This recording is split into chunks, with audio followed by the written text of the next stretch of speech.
Supreme court نے 23 کروڑ روپے corruption کے ملزم کی ضمانت منسوخی کی درخواست غیر مؤثر ہونے پر خارج کر دی۔ سپریم کورٹ میں 23 کروڑ روپے کرپشن کے ملزم کی ضمانت منسوخ کی درخواست پر سماعت ہوئی جس دوران نیب پراسیکیوٹر نے دلائل دیتے ہوئے کہا کہ نئے قانون کے بعد کیس نیب کے دائرہ اختیار سے نکل گیا، ملزم کی ضمانت منسوخی کی درخواست غیر مؤثر ہو گئی۔ چیف جسٹس نے استفسار کیا کہ کیا نائب کے دائرہ اختیار سے نکلنے والے مقدمات ختم ہو گئے؟ پراسیکیوٹر نے کہا نئے مقدمات واپس نہیں لے رہا، عدالتیں واپس کیسز کر رہی ہیں۔ چیف جسٹس نے ریمارکس دیے کہ کیا نئے نیب قانون میں یہ نہیں لکھا کہ مقدمات کہاں بھیجنے ہیں؟ نئے نیب قانون میں کچھ کوتاہیاں ہیں جسے دیکھ رہے ہیں۔ جسٹس اطہر من اللہ نے ریمارکس دیے کہ یہاں نیب کی بھی بہت نااہلی ہے۔ سپریم کورٹ نے ملزم کی ضمانت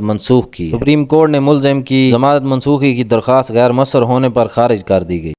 بجلی صارفین سے 76 ارب روپے کے اضافی ٹیکس وصول کرنے کی منظوری۔ کے الیکٹرک سمیت بجلی صارفین سے اضافی وصولیاں آئندہ 4 ماہ میں کی جائیں گی۔ رقم پاور ہولڈنگ کمپنی کے قرض کی سود کی مد میں وصول کی جائے گی۔